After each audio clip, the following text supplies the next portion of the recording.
Member of the Exonerated Five announcing he is running for New York's City Council. Dr.Yusef Salaam. Many New Yorkers know Yusef Salaam was 15 in 1989 when he was wrongfully convicted, along with 4 other Black and Latino teens, of rape and assault, serving nearly 7 years for a crime he didn't commit. 33 years later, the member of the Exonerated Five says he's ready to serve, this time as a council member for District 9. I want us to remember what happened that day and be horrified by ourselves. 5 youths were arrested at 96th Street, all between 14 and 15 years of age. They got him! You can only imagine the pressure to have this crime solved and solved quickly. First we was all together, then they started to put us in different rooms separately. Institutional protectionist. We falsely convicted them, and we walked away from our crime. They've done what they've done, and I'm ready right now to show you what I can do.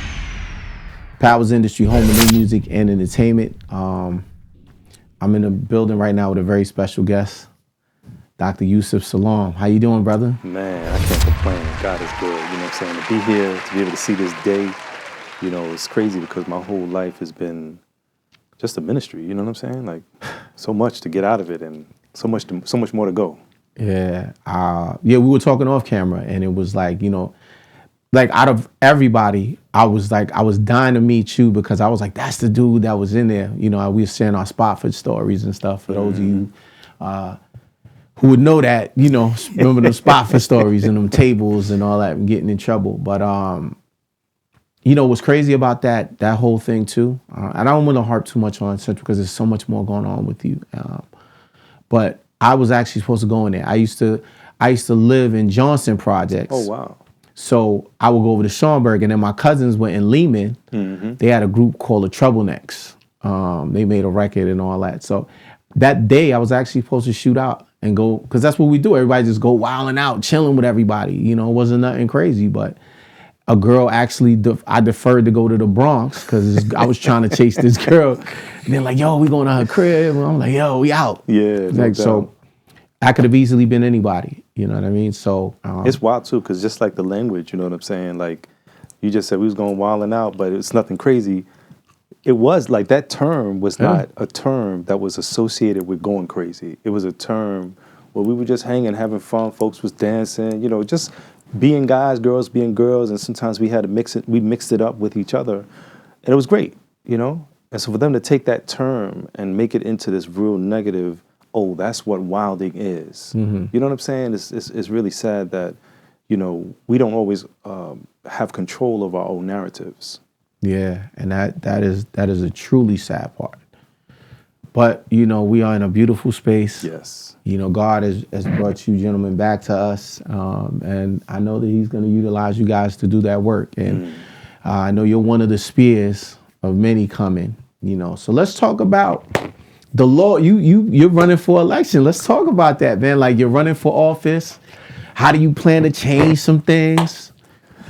Listen, you know, I think the great thing about my story is that I've been the person that's been marching in the street.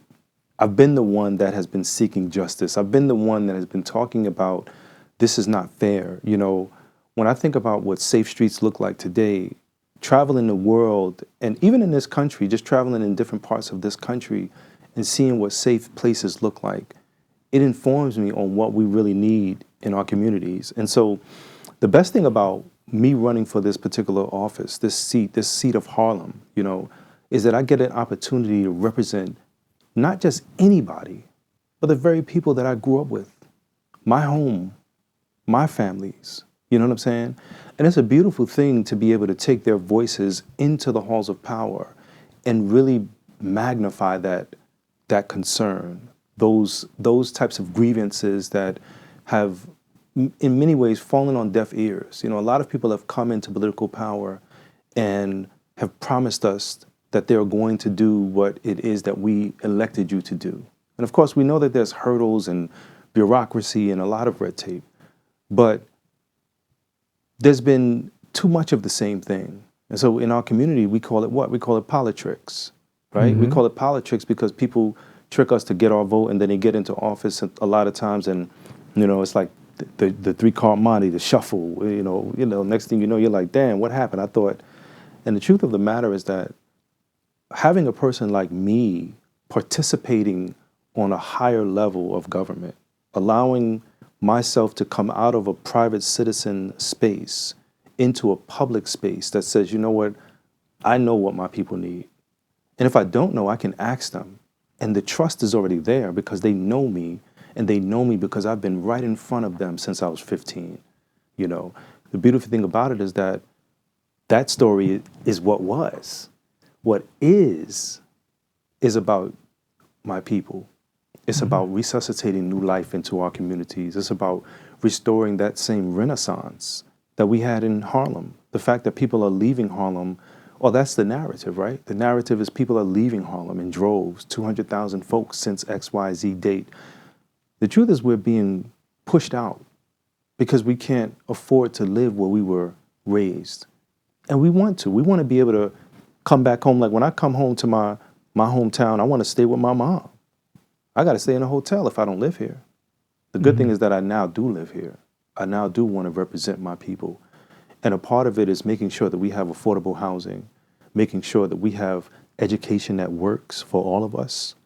We have safe streets and safe environments. We look at what undergirds positively bound communities as opposed to the divestment that has happened. When we look around our communities and we see that we have like a pocket in our community that they've pushed all of the so-called safe drug spaces into. But yet that causes a whole different concern of safety, So all of those things are part of the concern that we're building our platform on. And it's really a movement. It's not about the moment of right now.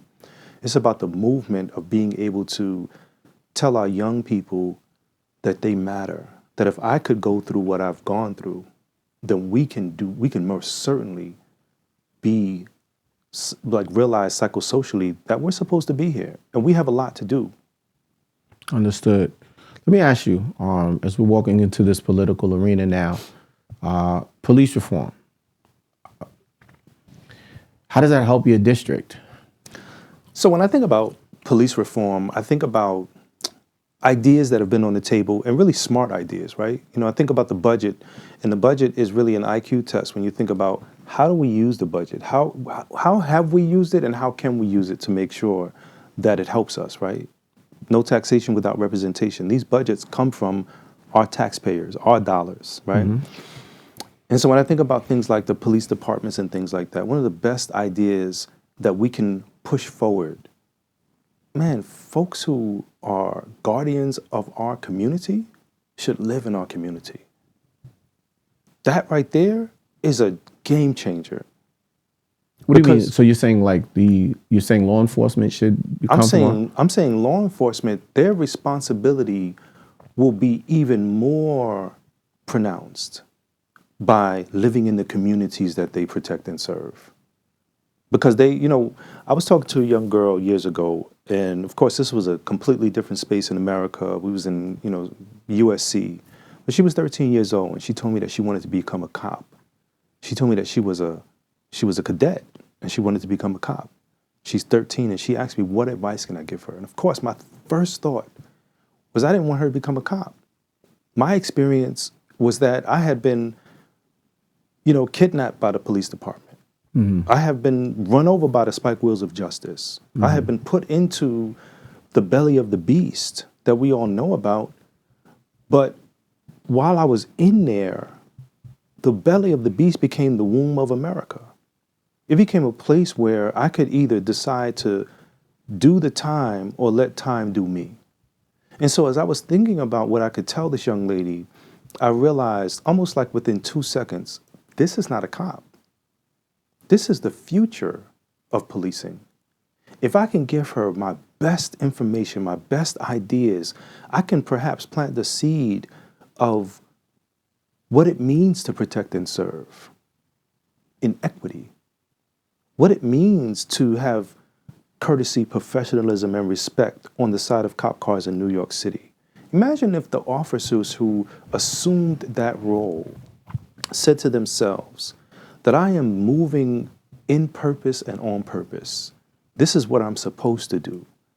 And just like Dr. King said, he said, when you find your purpose in life, do it as if God himself called you to do it at that very moment. And so my idea of being able to think about how do we strategize so it makes sense? If police officers lived in the communities that they served, we would have their back just like they're supposed to have our back. It's like a really simple thing. The other thing too is when you think about the budget and these huge budgets, you got to understand that there are things that police departments are overwhelmed with. I would never send a police officer, and I'm not saying this happens, but I would never send a police officer into a burning building to fight a fire. It's not what they were hired for. That's not their job. Their job is to be able to protect and serve and to make sure that we are safe, right? But there are other organizations that are doing a tremendous job in that they're the people that know what's going on. They got their ears to the ground, right? You know, Erica Ford's organization in Queens, right? Aisha Sekou's organization up in Harlem. These are just some, you know, My Psalm with Until Freedom. You know, these are just some folks that are doing some work that is like, they were never looking to be recognized. But imagine if, as we look at the budget, we say, well, hold up. You mean to tell me that we could literally send people into communities where people are having mental breakdowns because they're not on their medication, and we can save a life as opposed to taking a life? Because who do we send? We've been sending police officers to protect and serve because we don't have any other thing to send. And the truth of the matter is that if we do provide support in that way, we get the opportunity to ensure that we live together in a way that's powerful and that ripples into the future. Because we need to be able to say, like, right now it feels like we are in survival mode.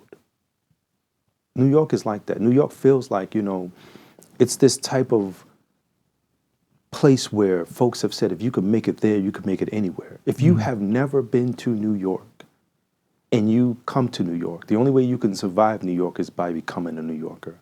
If you've lived in New York, this is all you know. And so it's about, like, we're not going to not give you a helping hand. You might fall down on the 34th Street, right? But as we're walking by, we might be trying to lift you up, but we might not have time to stop. You just got to be able to grab and come up and keep on it moving. Yeah. And that's what it's all about. And so the rigidness in the Harlems of the world is even more pronounced because we've been pushed into the margins of life and told to survive. And the truth of the matter is that that's, in many ways, it feels like an injustice. It feels like, what happened to the investment in the community? What happened to the jobs that allow for the young people to say, I work here, I'm invested in this community, I love it here. We love Harlem. But we need to be able to have all of the tools and all of the resources afforded us. So as we speak to community, we talked a little bit about reform. What are your thoughts on communities policing themselves?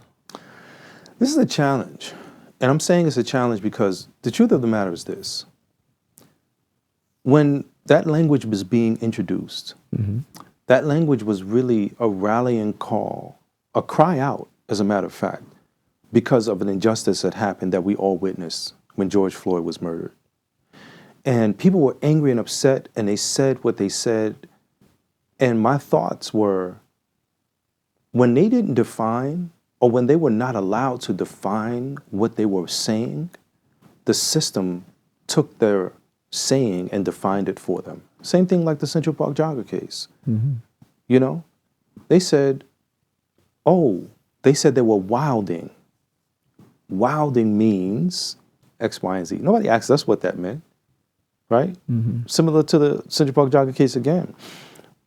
When this case first happened almost 34 years ago, there were over 400 articles written about us. It was a tsunami. Nobody came to our houses and said, look, tell us about your story. How do we end up here? You know, what's going on?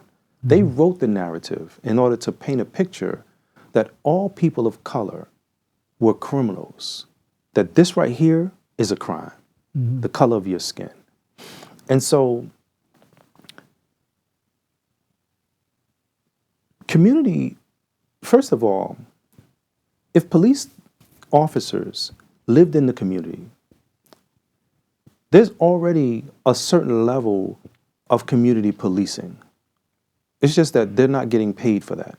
Folks are kind of looking out for themselves, and and those individuals who are assuming the positions that used to be, and those same positions would be, that person is a respected individual in the community, and so therefore, it would just be a time if person was doing something wrong in the community. If that respected person came down the block, folks will put everything away. Look, that's brother so and so. That's mama so and so. Like, look, don't do nothing disrespectful in front of them, because we don't even want to have their children have that vision of what we're doing with our backs against the walls, right? And so community policing, I feel like, is challenging because we're talking about what, in the larger or the broader conversation, we're talking about taking away the power from people who have been trained to protect and serve, and telling the people, look, y'all take care of this yourselves. I think that when we think about the mistakes that have happened, some of the so-called unrighteous players, and there are way more righteous players in the system than there are unrighteous players. The unrighteous players really need to be weeded out. The righteous players have to be, in a way, disconnected from what was, so that that negative residue does not continue, right? When I think about policing, the origin story of policing is very, very terrible. It's a very negative origin story. But when you think about the police departments today, the makeup of the police department, it looks like the kaleidoscope of the human family. The problem is the people who they're protecting and serving, in some cases, have been totally divested. They have no kind of support in their communities. And so they're in struggle mode and they're trying to survive. And so petty theft is happening. Crazy things are going on. And it's being magnified because what? Because we aren't really being told what's really going on. And what's really going on is that there's been a lack of investment. There's been people who have been pushed to the backs against, like, nobody chooses to commit crime, not in normal circumstances, right? Correct. I think when I look at, Nipsey Hussle when he was living, one of the most powerful things that he planted in our minds was that he wanted to live in the community. He didn't want to move. He wanted to build the same shade from the sun in his community. He wanted to beautify his community, even if he would never live to see it. But his children will. His children's children will be able to receive the rewards from what he tried to do. And that's all it's really about. And if we've been told that there's no taxation without representation, we don't, in many ways, want to be micromanagers either. We want to be able to pay our tax dollars and have our tax dollars work for us because they go to support the system that is supposed to protect and serve us. So having qualified and trained. So, I mean, for me, as I think about that, the community policing themselves, I'm not, to be honest with you, I'm not a strong advocate for it. That's my personal opinion. I think I've always felt that, as you said, I pay money and people are trained appropriately to execute on certain things. I've always been, and I've said this a few times, I always feel like police officers, they receive special training.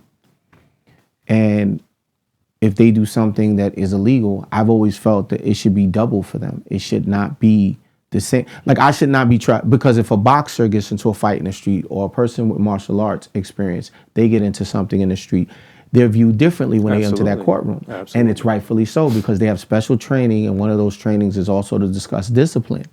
And you're to defend yourself and all that. So I feel like if my tax dollars went to trusting the police, going to these academies, getting trained, doing what they got to do, if they manipulated my trust by going out there and committing crimes, be it stealing money, whatever it is, if that charge is 15 years, you need to get 30.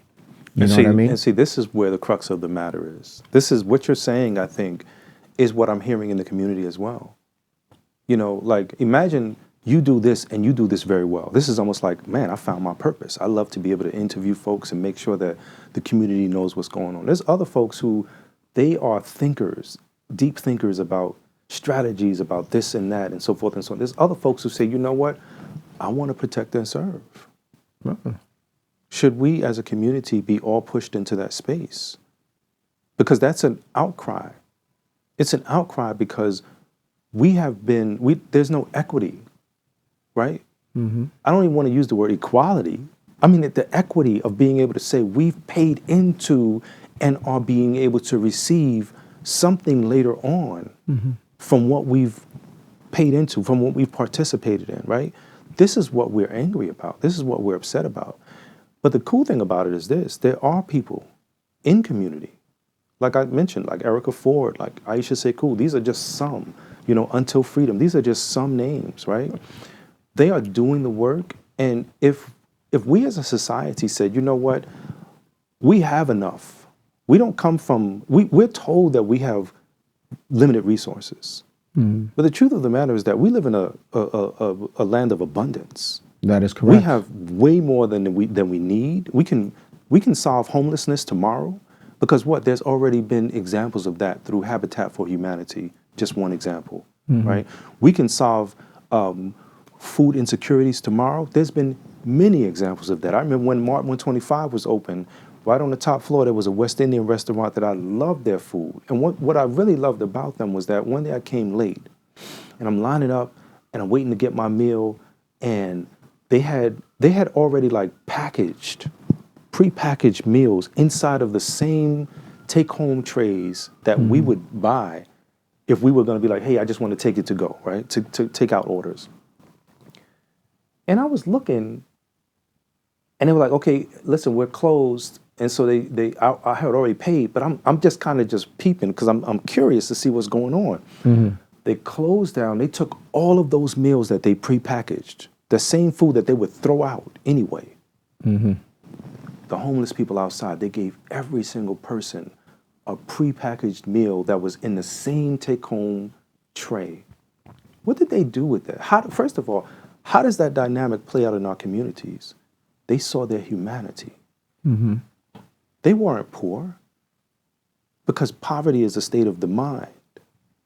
If you're mentally poor, then you are for real poor. But if you've been told that you're poor and you believe it, my mother said to me that they need you to participate in whatever it is they're trying to do. Do not participate, refuse.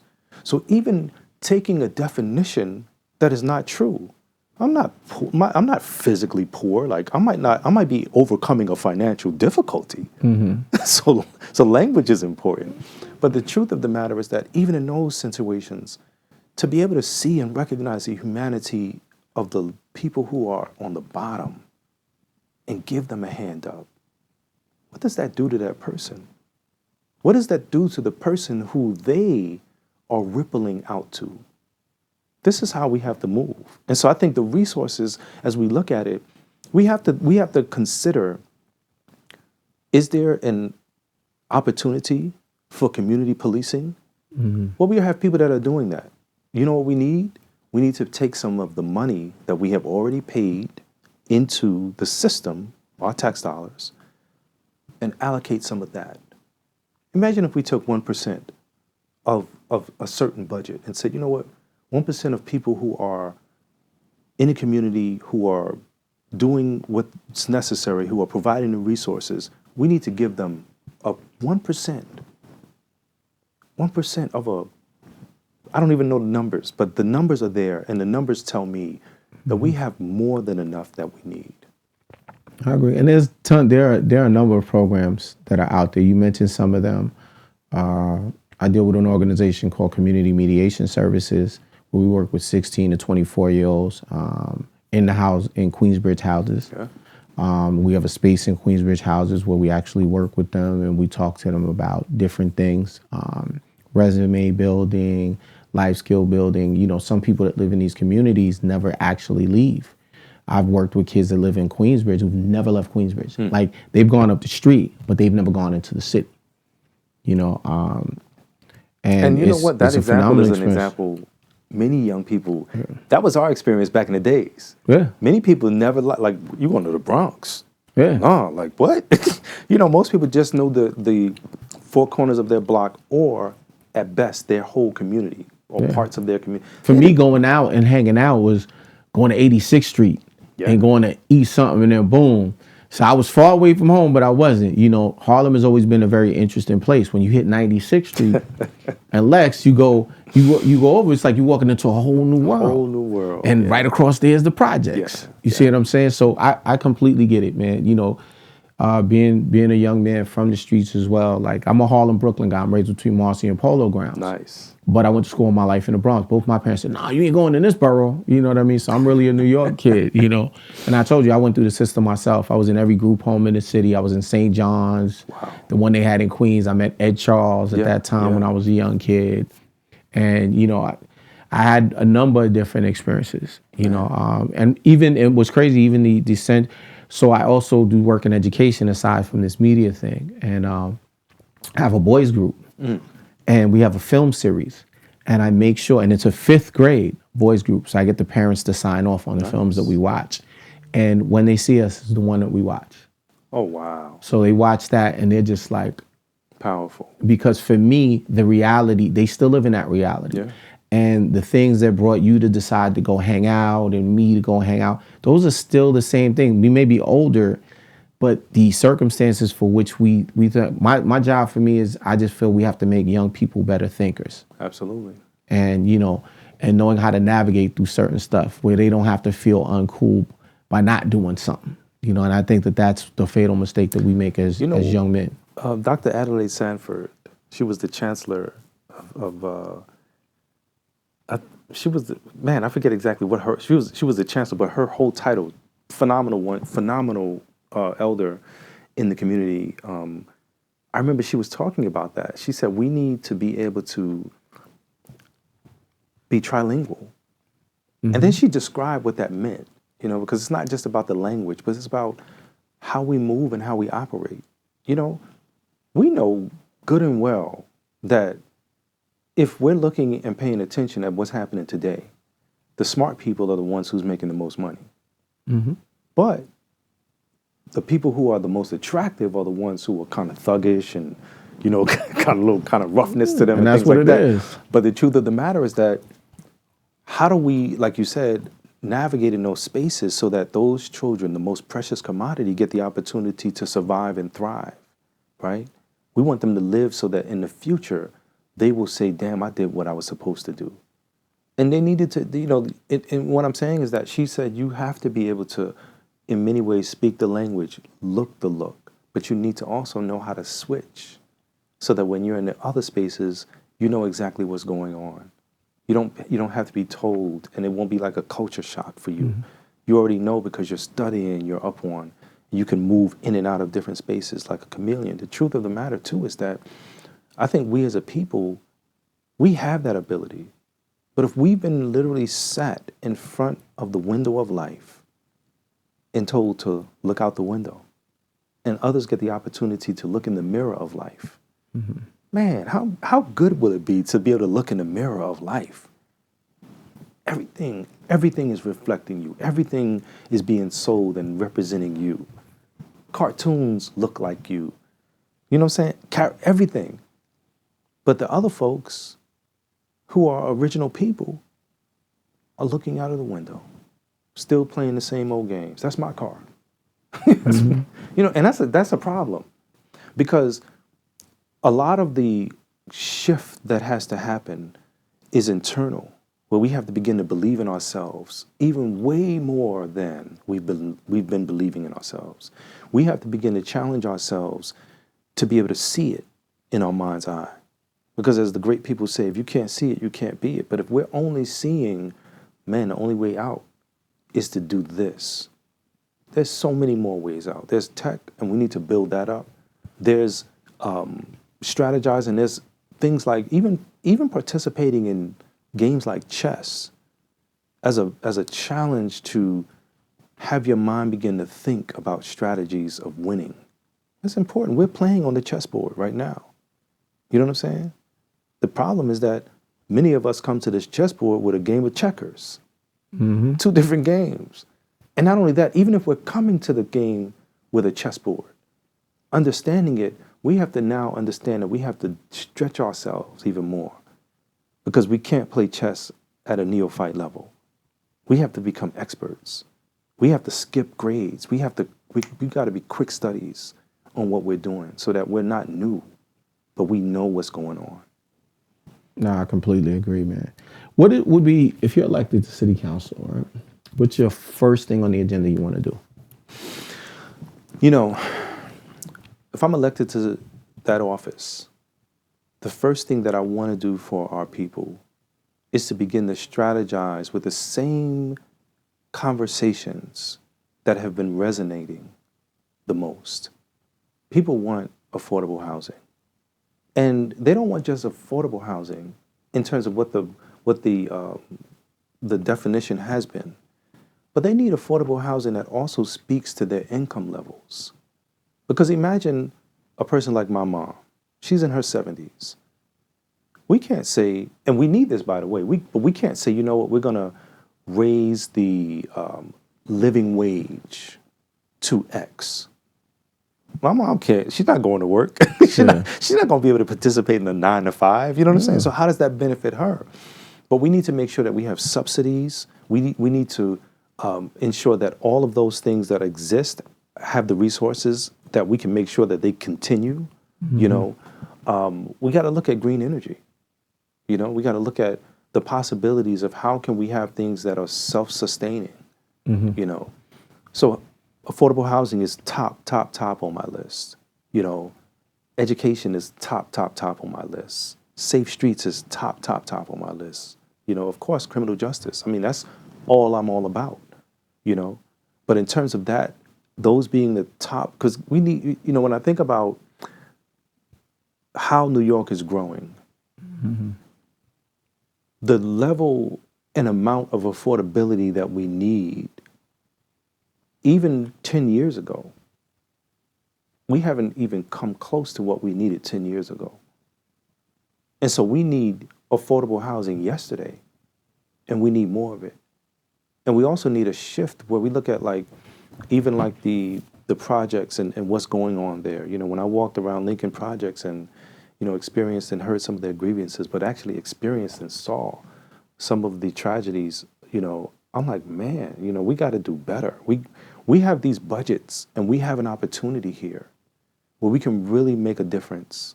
And that difference, too, comes from also providing opportunities for young people, jobs and things like that. Imagine if the young people were chosen to participate as a primary resource to build up their communities.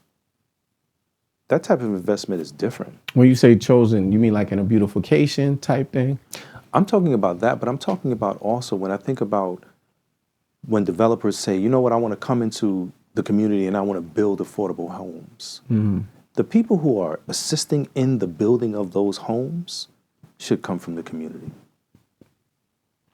Okay, I mean, I agree with that. Because who best knows what they need besides the people who need it. But not only that, imagine if that young person who gets a chance to build something, then they have a family. They say, hey, you know, you see that place right there? I built that. I helped, like Esplanade Gardens. I helped put the windows into the Esplanade Gardens. That was one of my first jobs when I came home from prison. It was a great job, you know? And so to be able to see how that whole process happens, understanding how they were able to take the old windows, take all of the glass out and use the aluminum for other purposes. I mean, the whole thing is just, is fascinating. You know? Yeah, I think that would be great to have programs like that for our young people to get paid to do and participate in stuff like that in their own community. Absolutely. So I'm definitely an advocate for that. What do you think? There was something I wanted to ask you about. The two Americas. Who and what are you referring to when you speak of the two Americas, separate and unequal? I do my homework, brother. You know, you know, Dr. James Baldwin, he said something really deep. He said to be African American is to be African without memory. an American without privilege. So we're like, he is a person who articulated the problem in a way that we are still experiencing. Two Americas, separate and unequal. We live here, but guess what? When the Constitution was being formed and when it was being ratified, Black and brown people were considered 3/5 of human beings. When they said we the people, and you ask any young person today if they read the Constitution, it's not a huge document, but if they read the Constitution today and you just had them read the first few words, we the people, and said, who do you think they're talking about? They'd be like, they're talking about me. I'm a part of the people. They've never went back to reform that Black and brown people were considered 3/5 of human beings. So everybody is getting their rights given to them. But those individuals who in many ways have a legacy and a history of the legacy of survival, but a history of being totally disconnected from who they were and where they came from. Those individuals have never been undergirded and supported. And so the investment, I think, when I think about the two Americas, we're still experiencing many of that. People, you know, I never forget when folks came to me and they said, you know, so are we post-racial? We got a Black president. And I'm like, that's just in my mind, I know that that's just an office. He needs to be there and needed to be there because we needed to ensure that we saw somebody who looked like us. In a similar way, when I think about Mayor Adams, right? He represents a person in many ways where it's like, man, I could become the mayor one day, but you got to be able to speak to the people and the concerns of the people so that it all makes sense as well. You know what I'm saying? So separate and unequal, the two Americas divided, we are still in many ways in that space, but the truth of the matter is that we can't think that that means that we shouldn't do nothing. That means that we were born to do what we were born to do, even if that means just moving the needle forward a little bit. Because that movement, right, it's almost like mold. We don't know that mold is growing on the counter until it starts turning colors. But the fact that it's been turning, the fact that it turns colors means that it's been there for a while. And so in the same way, we have to know that in my lived experience, when I think about all the things that I've had, my whole life almost has been a ministry. My whole life has been a testimony. Being able to be in a position to say, you know what, I can literally be a private citizen sitting on a beach sipping Mai Tais. I mean, I don't drink, but you know what I'm saying? I understand the concept that you could decompress in any other way that you want. I could literally be like, you know what, I'm good. But to be able to be back at the scene of the crime, New York City, to be able to say, I'm going to go from the frying pan into the fire, this is a hard position to be in. But the desire to want to serve, the desire to want to be a voice for those people whose voices have been turned down, this is not just a moment. This is a movement of resuscitating our community, of being a person who that they can look at and say, damn, that brother right there, man, they didn't know who they had. But guess what? I'm not different from you. Because you was born on purpose and with a purpose as well. So many ways, the system doesn't even know who you are, but you need to know that you have to be the secret ingredient because just like my mother said, they need you to participate. And if we are to be our ancestors' wildest dreams, we have to have a Sankofa memory that says, Sankofa. We have in our DNA all of the great things that were denied us. It's buried, but it's there. And all we got to do is spark a light to reactivate it. Support that. I mean, you mentioned James Baldwin. One of my favorite quotes from him is, and I see it every morning, is we will profit. We will profit from what our children pretty much become. and we will pay for what they don't become. And that sits with me, which tells me that I have an obligation to give back. As you said, we've all had our trials and tribulations, and I've gone into the system naturally. I didn't have to go to the extent that you did to be wrongly persecuted and stuff like that. But I did my time on the island. I went into Spofford. I went through the system, and going through that system, and then I graduated. I went to college. I became, joined fraternity, Phi Beta Sigma. I'm doing stuff, and I'm doing this, and I'm working. And people ask me, so why you waste your time with certain things you're doing? Like, why you doing this thing in Queensbridge? You already got this going on with the radio and the media. And why are you doing this with the schools? Because I feel I have an obligation to give back.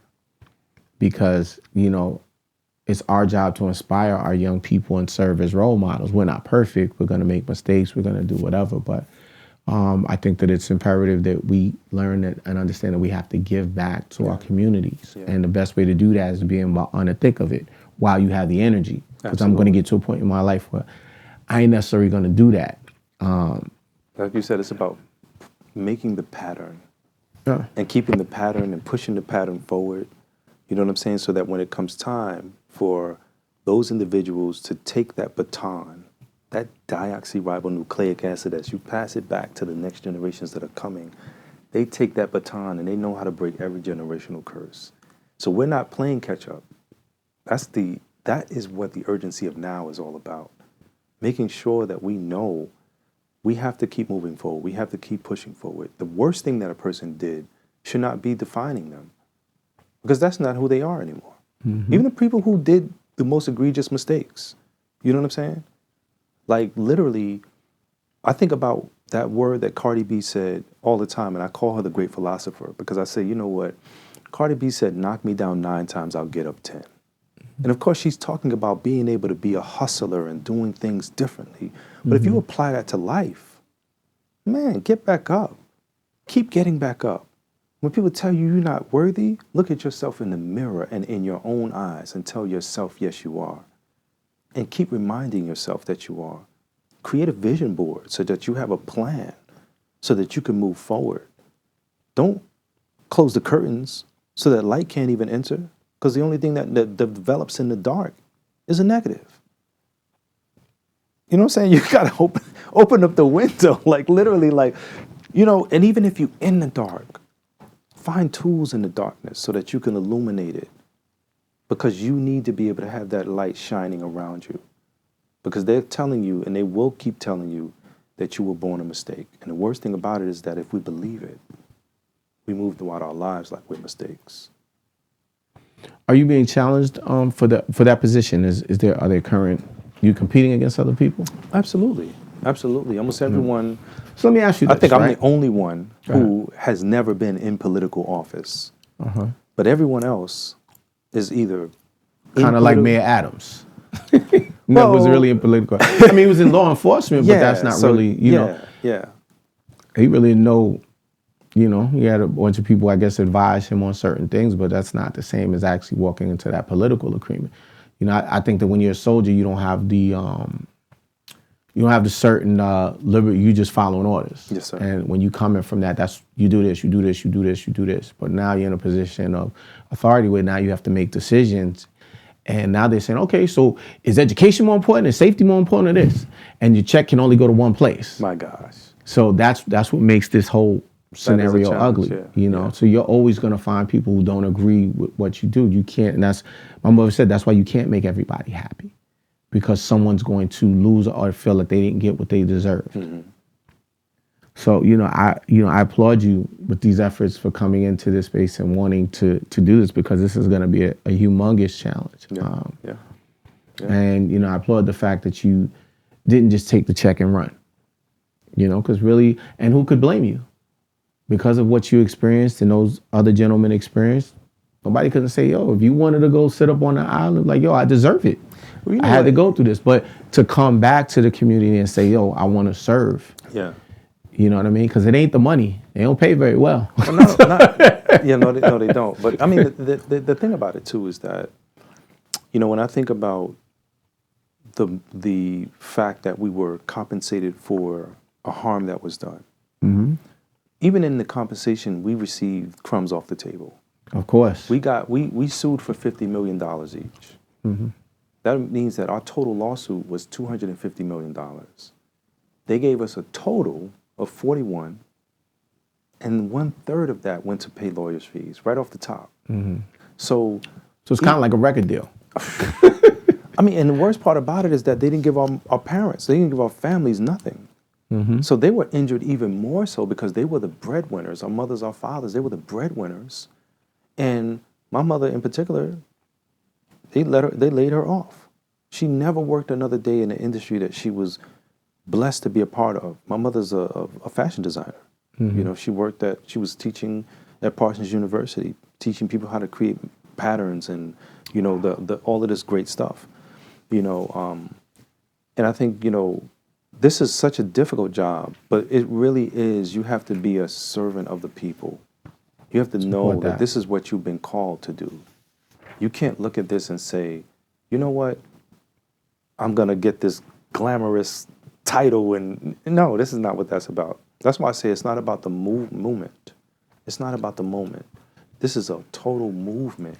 So you know what's crazy? I run a showcase for unsigned artists, right, who aspire to do things with their music. And I bring out the different execs from Rock Nation, Republic Records, different things. And one of the things that I tell them, in order to be successful, you can't get caught up in a moment. You have to be a movement.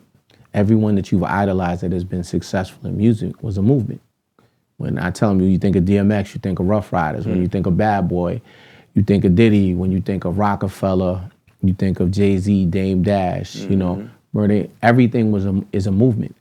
You know, and some of them artists, they get caught up in the moment and they don't understand the importance of a movement, you know. And I only mention that while it is in line with somebody actually wanting to be something great. And to be great, you have to have a movement. Absolutely. Absolutely. You got it. And you know, even if they don't, and the good thing about it is, like you said, you're training people who are kind of coming into that space, right? The beautiful thing about being in training as you're moving on purpose is that you have to also be a person who's willing to at least say, let me listen, because I might get something here. Because movement building is what? Movement building is being able to put yourself in what they call sacred time. Just plant yourself right into sacred time. And what does that mean? That means that you have to live in your past, present, future tense of self. Your past is what was. Your present is just a moment. You're going to be different tomorrow than you are right now. But the future has yet to be seen. But if I can project myself all the way into the future and say, damn, imagine if I could be a Jay-Z, a Puffy, or like literally, like nobody was thinking about being a billionaire before that happened. People was like, man, I want to make a few millions. But now what? What's better than 1 billionaire? 2? You mean that's possible? You know what I'm saying? But how do you get there, right? That's what it is all about. That's the road. And you have to be focused. That's why you can't be caught up in the moment. Because if you're caught up in the moment, you're going to spend that check and get it. No, you're not going to get it right back. You got to put some of that stuff away. As a city council member, what are you authorized to fix exactly? Like, what are your powers lie in? How do you, I mean, it's the budget. Yeah. And it's crazy because there's a lot of things that people want fixed, of course, because of who I am and the types of things that I represent. But the great thing about it is that even though I can't fix everything, there are like the connections that I have, being able to talk to somebody about criminal justice issues, right? I can't change I can't change things like that. Mm-hmm. But everything as it relates to the budget, this is what I'm going to be in charge of. You know what I'm saying? How do we allocate resources in a smart and intelligent way so that it makes sense in equity as we try to provide for all people, not for some, but everybody has to be able to be included. And just like you said, the challenge is knowing that some people will not be happy with all of the decisions. But if we're looking at the majority of what's needed, mm-hmm. then we'll be able to get an opportunity to speak to the majority first. And then we can look at everything else. I have to tell you, I mean, for this situation, I think in my opinion, your job, the people, in order for anyone to be successful when you look at them as leadership, is patience. And it's convincing people that they need to be patient, because everybody feels it's their time. Everybody has a legitimate gripe. Yo, I need this now, and I've been waiting, and now you telling me I gotta wait some more because you gonna give that over there.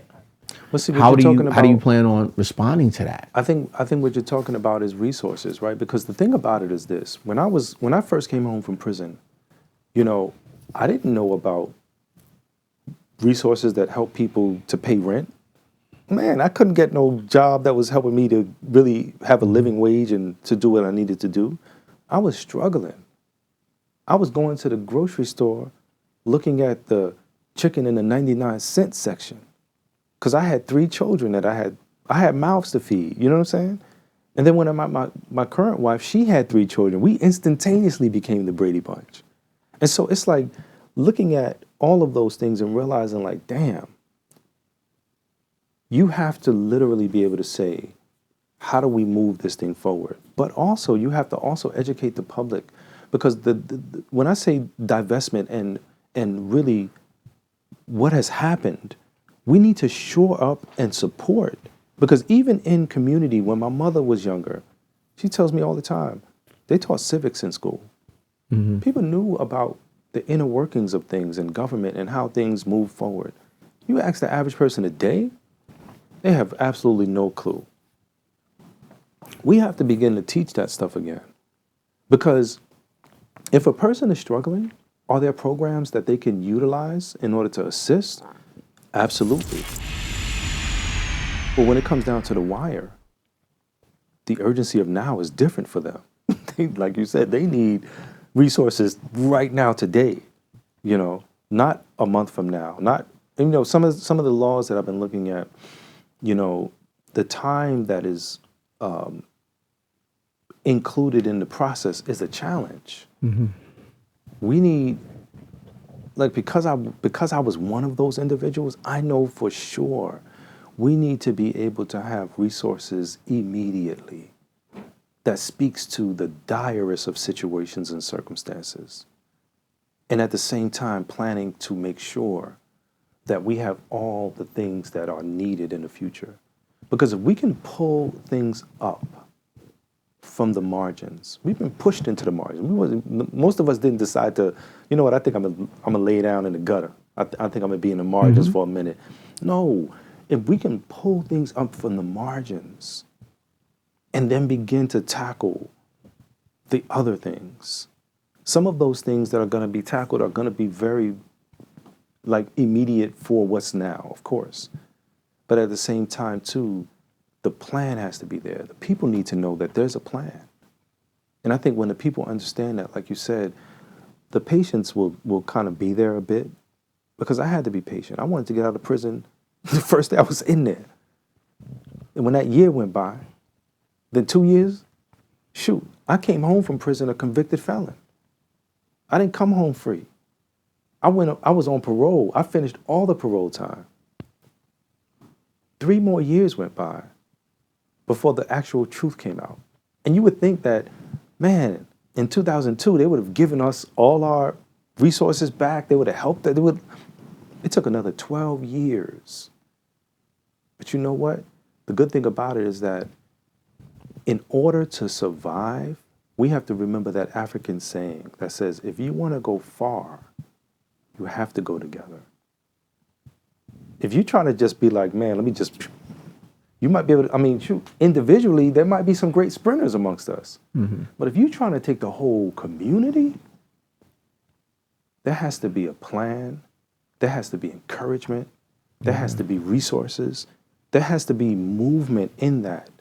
That is at least we're moving forward. Yeah, what I realize is that even being exonerated, people forget there's certain things. Okay, so they were exonerated and you think you're gonna come home, you get that good meal, you got them couple of days, now you're saying, all right, what I'm gonna do? And then people don't realize, you know, they got, but they got all this money. There was time lost. So if I own a company and here you are and you want a job, I gotta say to myself, okay, if I'm hiring from the perspective of tradition, what qualifications do you have? Right. you didn't get an opportunity to get those qualifications. But I also can't hire you to do a job that you don't really know how to do, or the level, because I need to be successful as a business person. Yeah. So people don't understand that you're looking for a job, you're trying to do it the right way, but now you can't get it because you weren't afforded the opportunity to do that. And then what are you gonna do now? You gotta go to school and learn this stuff. And they ain't gonna pay you to be in school. Because like you said, you still got to eat. You still got to do these things. And on top of that, you still have to deal with those people out there that even though you're exonerated, they did it. They just got away with it. You know, and that's the sad part. Like people don't see that. You know what I mean? Some folks in high powerful places said they had to be guilty of something. Well, why was they out there? You know what I mean?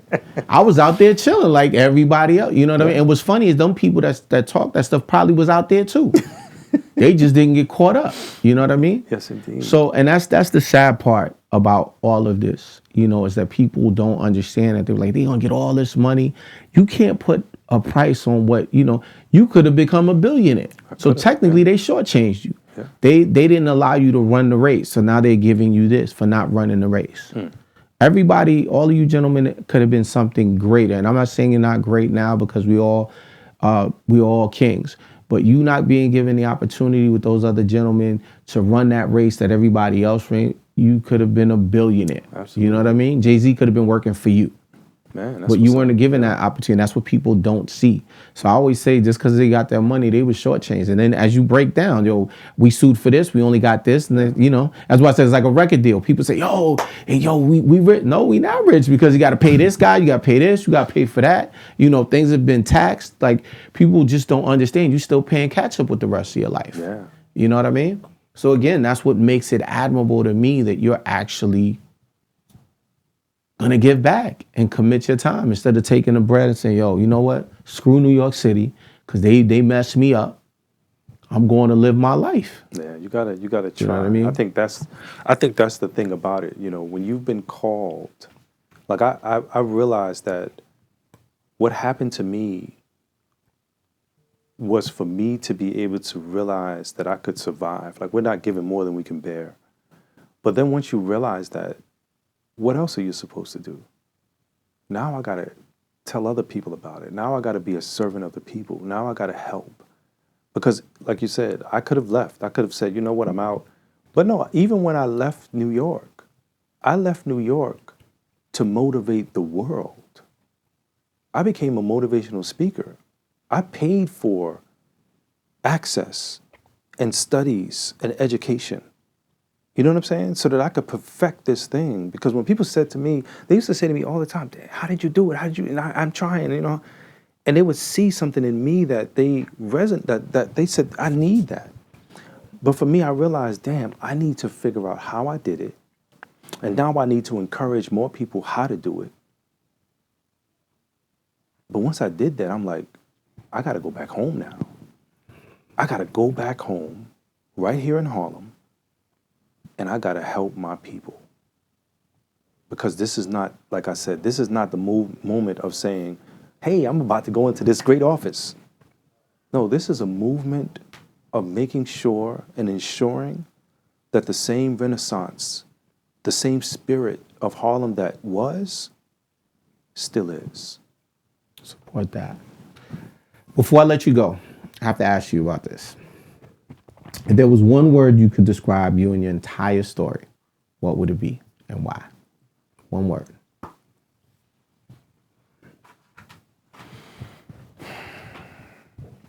Faith. Faith.